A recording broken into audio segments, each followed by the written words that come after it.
Mahalagang alam mo i-manage ng tama ang mga property mo para kumita at maiwasan ang stress. Kaya today, isi-share ko sa'yo ang top tips para sa mga landlord na makakatulong sa inyong tagumpay. Hi, I'm Len Hagoba, na 7 taon nang lumalaban sa mundo ng rental property business. 4 years ago, nung apartment pa ang mga unit ko, may tenant akong inaccept. Okay naman sila, maayos kausap, wala akong problema sa payment. Pag alis nga lang nila, may mga na-damage sa unit ko tulad ng doorknob. Buti na lang may lease of contract. Naka-indicate kasi doon na sagot ng tenant ang pagpapaayos ng mga nasira sa unit. Ibabawas yun sa deposit nila. Ganun ka-importante ang lease of contract. Ito na nga pala ang mga unit ko ngayon.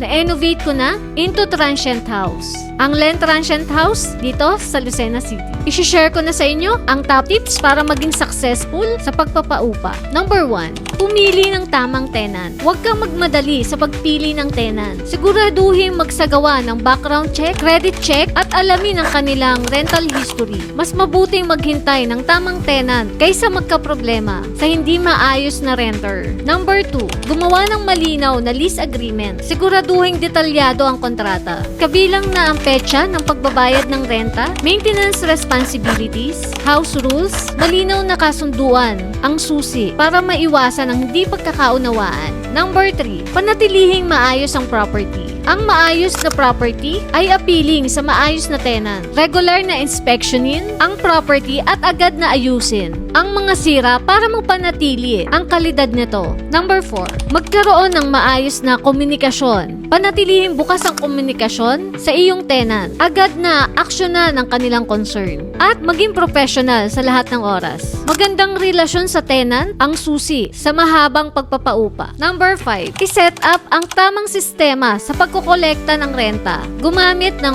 online payment system para sa mabilis at secure na koleksyon ng renta. Ito ay mas convenient both sides sa landlord at tenant. Number 6, alamin at sundin ang batas sa pagpapaupa sa inyong lugar. Ito ay para maprotektahan mo ang iyong karapatan bilang landlord at maayos din na matugunan ang karapatan ng tenant. Number 7, maghanda para sa emergencies. Siguraduhin may listahan ka ng emergency contact tulad ng plumber, electrician, o handyman. Handa ka dapat sa hindi inaasahan na problema sa property. Naniniwala ako na dapat may sapat ka na kaalaman para maayos mong mamanage ang rental property. Para makaiwas ka sa stress, makasave ka ng oras at pera. Kaya lagi natin galingan, sipagan, at magpakatalino pa tayo. See you on my next vlog.